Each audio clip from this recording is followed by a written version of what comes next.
శ్రీమాత్రే నమః. ప్రేక్షక మిత్రులందరికీ కూడాను శుభాకాంక్షలు. మార్చి నెల గోచార గ్రహస్థితులన్నీ కూడా మనం తెలుసుకోవాలనుకోబోతున్నాం. ఈ 12 రాసులకి ఎలా ఉండబోతున్నాయి, ప్రతి ఒక్కరికి కూడాను మేము తయారు చేసినటువంటి యొక్క ప్రిడిక్షన్ ఏదైతే మేము ఉన్నామో అందరూ బాగుండాలని అన్ని వర్గాల వాళ్ళని దృష్టిలో పెట్టుకొని గోచార గ్రహస్థితి ప్రకారంగా ప్రిడిక్షన్స్ అనేది ఇవ్వడం జరుగుతుంది. ఈ జాతకం అనేది మీ యొక్క వ్యక్తిగత జీవితానికి ఒక 40% మాత్రమే వర్తిస్తుంది. అదేంటి గురుగారు ఎలా అంటున్నారంటే, మీ యొక్క పుట్టిన సమయం, మీ పుట్టిన date of birth, time of birth ప్రకారం మీ లగ్నాన్ని బట్టి టోటల్ జాతకాన్ని మీరు తెలుసుకోవచ్చు. ఇది వచ్చి గోచారంగా చెప్తున్నాం కాబట్టి. సరే, ఈ గ్రహస్థితులంతా కూడా ప్రతి ఒక్కరికి కూడా కొన్ని ఆశలు, నాకు ఉద్యోగం వస్తుందా, నాకు వ్యాపారం బాగుంటుందా, నాకు పెళ్లి జరుగుతుందా, ఇవన్నీ కూడా ఉన్నాయి కదా. చాలా క్వశ్చన్స్ అన్నీ ఉంటాయి. వాటన్నిటికీ కూడాను ఇదొక రిలీఫ్గా ఉంటుంది అని చెప్పగలుగుతున్నాను. తర్వాత మీ యొక్క జాతకం తెలుసుకోవాలనుకుంటున్న వాళ్ళు చాలామంది మమ్మల్ని సంప్రదిస్తున్నారు చూస్తారా. ఓన్లీ వాట్సాప్ చేయకండి, కాల్ చేయకండి దయచేసి. వాట్సాప్ చూసిన తర్వాత మా అడ్మిన్ మీకు రిప్లై ఇస్తారు. అదొకటి. తర్వాత 21 సంవత్సరాల లోపు ఉన్న పిల్లలు దయచేసి జాతకం గురించి తెలుసుకోకండి. మీరు చదవండి, చదివి అభివృద్ధిలోకి రండి. 61 సంవత్సరాలు షష్టి పూర్తి అయిన తర్వాత ఉన్నవాళ్ళు మీరు అన్నింటినీ జీవితంలో చూశారు కాబట్టి మీకు జాతకం అక్కర్లేదండి. మీరు భగవంతుని ఆశీర్వాదం పొందిన వాళ్ళు. అండ్ అడిగేవాళ్ళు ఇల్లీగల్ క్వశ్చన్స్ ఏది అడగకూడదు. మీ ఫినాన్షియల్ అప్పులు బాగా అయిపోయిందండి అని అంతా కూడా అలాంటివి అడగకండి. మీ జీవితంలో ఎదగడానికి వృత్తి వ్యాపారం గురించి అడగండి. అదొకటి. తర్వాత జాతకం పడుతున్న వర్షానికి ఒక గొడుగు మాత్రమే, కానీ జాతకం జీవితం కాదు. మీరు మిమ్మల్ని నమ్మండి, మీ ఇష్టదైవం కులదైవాన్ని నమ్మండి, జాతకం కూడా సహకరిస్తుంది. విజయోస్తు. జ్యోతిషాస్త్రరీత్యా ద్వాదశ రాశుల్లో 12వ రాశి అయినటువంటి మీనరాశి మిత్రులారా, మీరు పూర్వాభాద్ర నక్షత్రం 4వ పాదం, ఉత్తరాభాద్ర నక్షత్రం 1, 2, 3, 4 పాదం, రేవతి నక్షత్రం 1, 2, 3, 4 పాదాలకు జన్మించిన మీరు మీనరాశి వారిగా పరిగణించబడుతున్నారు. ఈ నెల మీకు మార్చి నెల శుభాశుభ ఫలితాలు అంటే 7.5 శని, 7.5 శని ఉంది. మరి ఏం జరుగుతుంది అని అంటే, కుంభరాశి నుంచి మీ రాశిలోకి మారుతున్నాడు.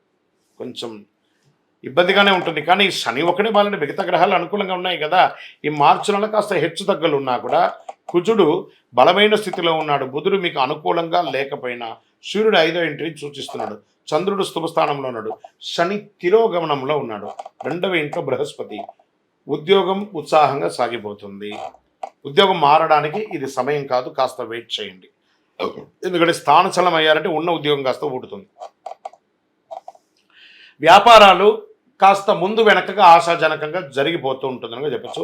ఆర్థిక వ్యవహారాలు సజావుగా సాగుతాయి, కానీ మనం ఇవ్వవలసిన డెట్స్ ఉంటాయి చూసారా, అవి కాస్త ప్రెషర్స్ ఉంటాయి, కాస్త ఆలోచించరు. వృత్తి వ్యాపారం ఉద్యోగాల్లో ఆదాయానికి లోటు ఉండదు, కానీ ఖర్చు కూడా అంతే పెరుగుతుంది. అది కూడా సుఖమైనటువంటి ఖర్చులు అని చెప్పచ్చు. ఇల్లు కట్టుకోవడం, భూమి కొనడం, లేకపోతే ఇంకోటి ఏదైనా అప్పులు తిరిగి ఇలాంటివే జరుగుతుంది. పెండింగ్ పనులు కాస్త పోస్ట్పోన్ అయ్యే అవకాశాలు ఉన్నాయి. మంచి పరిచయాలు ఏర్పడతాయి. కుటుంబం మీద బాగా ఖర్చు పెడతారు. ఇంటి వాళ్ళ కోసం ఎక్కువ ఖర్చు ఉంటుంది. ఉద్యోగం కోసం ప్రయత్నం చేసే వాళ్ళకి, పెళ్లి కోసం ప్రయత్నం చేసే వాళ్ళకి ఉగాది వరకు వెయిట్ చేయండి. ఉగాది తర్వాత మంచి సానుకూల స్పందన వస్తుంది. విద్యార్థులు ఘన విజయం సాధించడానికి చాలా శ్రమపడాలి. శ్రమపడితే ఖచ్చితంగా ఘన విజయం సాధిస్తారు. ఆరోగ్య విషయంలో శ్రద్ధ తీసుకోవాల్సిందే. మీరు గట్టిగా చూసుకోకపోతే శస్త్రచికిత్స కూడా అయ్యే అవకాశాలు చాలా మెండుగా ఉన్నాయి. రాజకీయ నాయకులకి కాస్త మిశ్రమమైనటువంటి కాలం. ప్రజాక్షేత్రంలో వెళ్ళేటప్పుడు చాలా జాగ్రత్త. ఎందుకంటే 7.5 శని, శని నాలిక మీద కూర్చున్నాడు. ప్రతి ఒక్కరితో మాట్లాడేటప్పుడు గౌరవ మర్యాదలతో మాట్లాడాలి. తస్మాత్ జాగ్రత్త. దస్తావేజులు, మీ యొక్క డాక్యుమెంట్స్ ఏమైనా మిస్ప్లేస్ అవ్వకుండా చాలా జాగ్రత్త పడండి. షేర్ మార్కెట్లో ఈ నెల ఇన్వెస్ట్ చేయకుండా ఉండడం మంచిది. వ్యవసాయదారులకి బాగుందని కూడా చెప్పచ్చు. సాఫ్ట్వేర్ వాళ్ళకి బాగా స్ట్రెస్ అండి ఈ నెల, కొంచెం జాగ్రత్తగా ఉండాలి.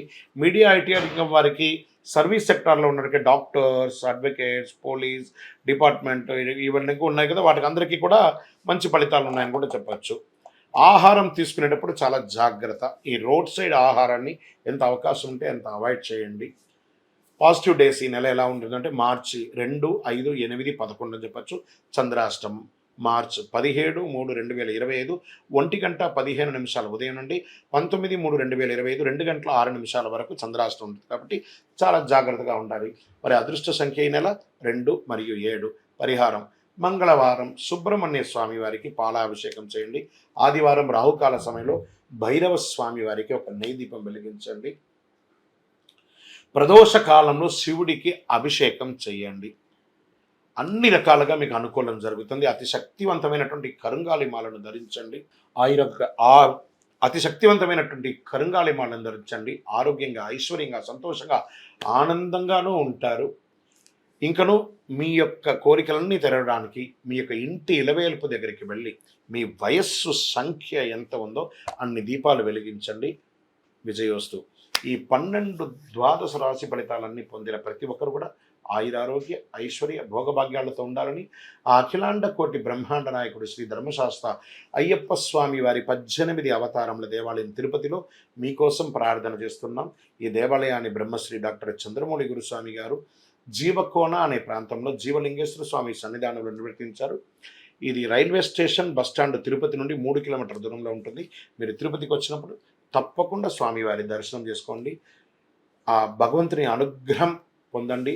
ఆయురారోగ్యంగా ఉండండి, సంతోషంగా ఉండండి. స్వామి శరణమయ్యప్ప.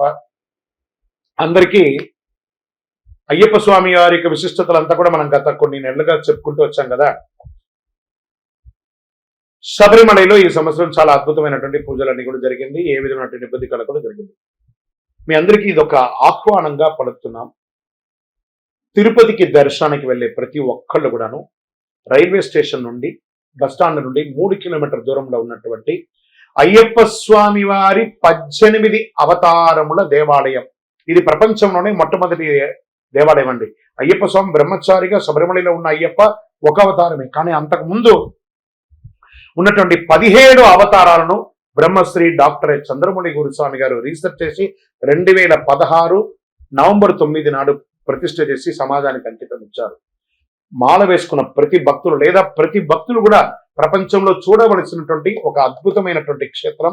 27 దేవాలయాలు ఒకటే ప్రాంగణంలో ఉంటుంది. 18 అవతారాలుగా రండి, దర్శనం చేసుకోండి. మరియు అతి త్వరలో అశ్విని పర్యంతం, రేవతి, అభిజిత్ నక్షత్రాలకు 28 నక్షత్రాలకు ప్రపంచంలో ఎక్కడ లేదు మన దేవాలయంలో ఆ నక్షత్ర దేవాలయాన్ని నిర్మించబోతున్నాం. ఏ నక్షత్రానికి ఆ నక్షత్రం ప్రదక్షిణం చేసుకోవచ్చు.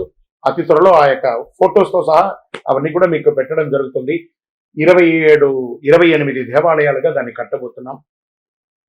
ఆధ్యాత్మిక ప్రపంచంలో ఉన్నటువంటి భగవద్బంధువులందరూ దేవాలయాన్ని దర్శనం చేసుకోండి. ఉదయం 6 నుంచి 11 గంటల వరకు, సాయంత్రం 5 నుంచి 8 గంటల వరకు ఈ యొక్క దర్శనం ఉంటుంది. జీవకోన అనే ఒక ప్రాంతంలో జీవలింగేశ్వర స్వామి సన్నిధానంలో 365 రోజులు శివుని మీద నీళ్లు పడుతున్నటువంటి ప్రాంతం కాబట్టి దాన్ని జీవకోన అంటారు. అందులో ఈ యొక్క దేవాలయం ఉంటుంది. తప్పకుండా రండి, దర్శనం చేసుకోండి, స్వామివారి అనుగ్రహం పొందండి.